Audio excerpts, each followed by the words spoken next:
Hello and welcome to an amazing video on one of your favorite channels, Jack's Top 10. Today we're here with yet another blockbuster and epic information regarding the richest man to ever live on Earth. Yes, the richest man ever.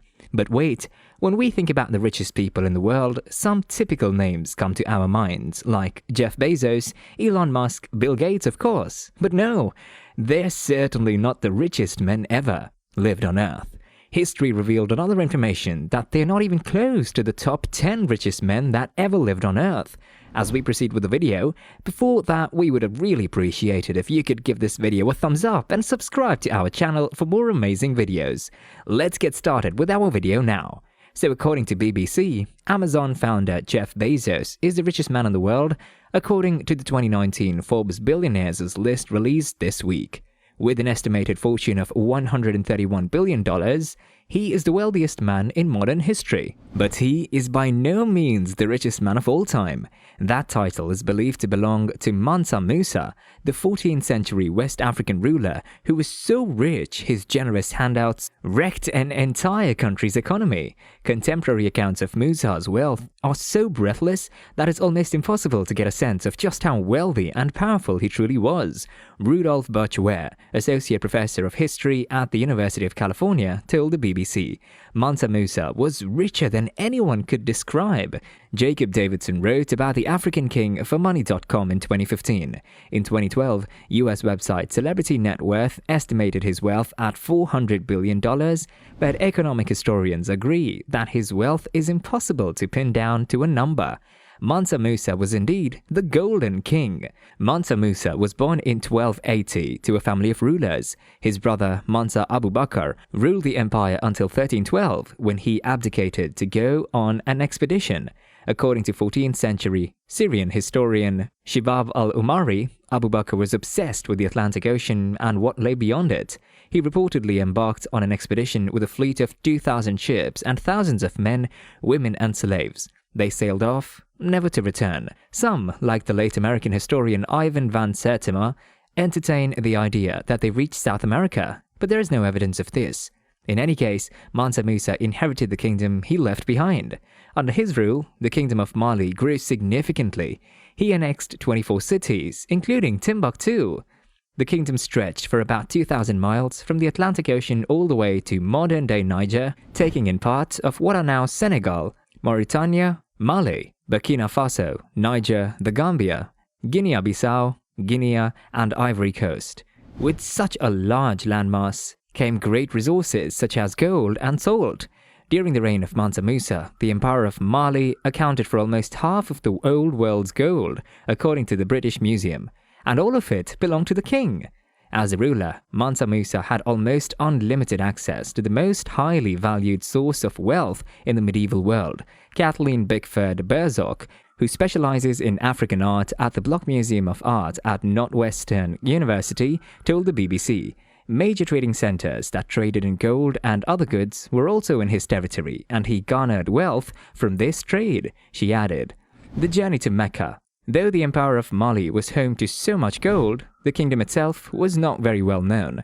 This changed when Mansa Musa, a devout Muslim, decided to go on a pilgrimage to Mecca, passing through the Sahara Desert and Egypt. The king reportedly left Mali with a caravan of 60,000 men. He took his entire royal court and officials, soldiers, griots, entertainers, merchants, camel drivers, and 12,000 slaves, as well as a long train of goats and sheep for food. It was a city moving through the desert. A city whose inhabitants, all the way down to the slaves, were clad in gold brocade and finest Persian silk. 100 camels were in tow, each camel carrying hundreds of pounds of pure gold. It was a sight to behold, and the sight got even more opulent once the caravan reached Cairo, where they could really show off their wealth. The Cairo gold crash. Mansa Musa left such a memorable impression on Cairo that Al-Umari, who visited the city 12 years after the Malayan king, recounted how highly the people of Cairo were speaking of him. So lavishly did he hand out gold in Cairo that his 3-month stay caused the price of gold to plummet in the region for 10 years, wrecking the economy. US-based technology company smartasset.com estimates that, due to the depreciation of gold, Mansa Musa's pilgrimage led to about $1.5 billion of economic loss across the Middle East. On his way back home, Mansa Musa passed through Egypt again and, according to some, tried to help the country's economy by removing some of the gold from circulation by borrowing it back at extortionate interest rates from Egyptian lenders. Others say he spent so much that he ran out of gold. Lucy Duran of the School of African and Oriental Studies in London notes that Malian griots, who were singing historian storytellers in particular, were upset with him. He gave out so much Malian gold along the way that jealous griots don't like to praise him in their songs because they think he wasted local resources outside the empire, she said. Education at heart. There is no doubt that Mansa Musa spent or wasted a lot of gold during his pilgrimage. But it was this excessive generosity that also caught the eyes of the world. Mansa Musa had put Mali and himself on the map, quite literally. In a Catalan atlas map from 1375, a drawing of the African king sits on a golden throne atop Timbuktu, holding a piece of gold in his hand. Timbuktu became an African El Dorado, and people came from near and far to have a glimpse. In the 19th century, it still had a mythical status as a lost city of gold at the edge of the world, a beacon for both European fortune hunters and explorers, and this was largely down to the exploits of Mansa Musa 500 years earlier. Mansa Musa returned from Mecca with several Islamic scholars, including direct descendants of the Prophet Muhammad, and an Andalusian poet and architect by the name of Abu Ishaq es-Sahili, who is widely credited with designing the famous 𝐥𝐤𝐤𝐵 Mosque. The king reportedly paid the poet 200 kg in gold, which in today's money would be $8.2 million. In addition to encouraging the arts and architecture, he also founded literature and built schools, libraries, and mosques.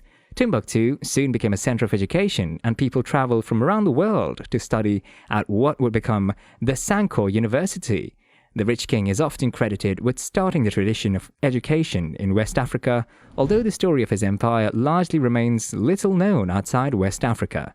History is written by victors, according to Britain's World War II Prime Minister Winston Churchill. After Mansa Musa died in 1337, aged 57, the empire was inherited by his sons, who could not hold the empire together. The smaller states broke off and the empire crumbled. The later arrival of Europeans in the region was the final nail in the empire's coffin. The history of the medieval period is still largely seen only as a Western history, says Lisa Corin Graziosi, director of the Block Museum of Art, explaining why the story of Mansa Musa is not widely known. Had Europeans arrived in significant numbers in Musa's time, with Mali at the height of its military and economic power instead of a couple of hundred years later, things almost certainly would have been different, says Mr. Ware. That was all from today's video. Indeed, Mansa Musa was an extremely wealthy man from the generosity he showed just on the way to Mecca. It's crazy that not even today's world, people with extensive means of money, making and extensive ways to store it, and enhanced businesses cannot reach that level that he had already achieved almost 1,000 years ago. Thanks for watching this video.